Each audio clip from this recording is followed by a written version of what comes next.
సామాన్య న్యాయవాది నుంచి అంచెలంచెలుగా హైకోర్టు న్యాయమూర్తి వరకు ఎదిగిన తెలంగాణ హైకోర్టు న్యాయమూర్తి జస్టిస్ కె సురేందర్ జీవితయాత్రపై రచించిన పుస్తక ఆవిష్కరణ సభ హైదరాబాద్లో సందడిగా జరిగింది. A river to transfer on spoken laws పేరుతో జస్టిస్ సురేందర్పై న్యాయవాది జి అనిల్ కిరణ్ ఈ పుస్తకం రచించారు. ఆ పుస్తకాన్ని లోకాయుక్త జస్టిస్ ఏ రాజశేఖర్ రెడ్డి ఆవిష్కరించారు. ఈ కార్యక్రమంలో సిబిఐ పూర్వ అధికారి జేడి లక్ష్మీనారాయణ, జడ్జీలు, న్యాయవాదులు పాల్గొన్నారు. న్యాయవాదిగా, న్యాయమూర్తిగా జస్టిస్ సురేందర్ సమర్థవంతమైన పాత్ర పోషించారని జస్టిస్ రాజశేఖర్ రెడ్డి కొనియాడారు. న్యాయవాదుల సహకారం వల్లే తాను కేసులను సత్వరం పరిష్కరించగలుగుతున్నానట్లు జస్టిస్ సురేందర్ చెప్పారు. ఈ సందర్భంగా జస్టిస్ సురేందర్పై న్యాయవాదులు, జడ్జీలు ప్రశంసలు కురిపించారు.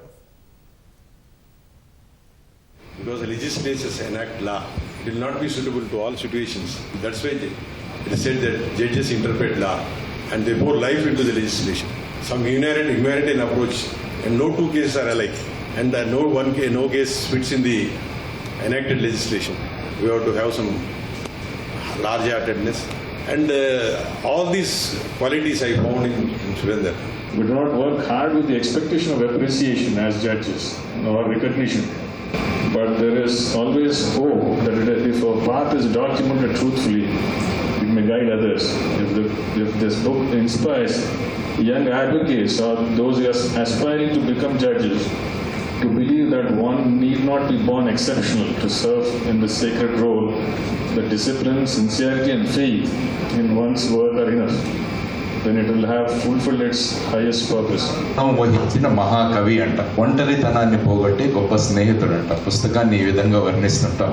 ఈ పుస్తకానికి ఈ 3 లక్షణాలు ఉన్నాయి.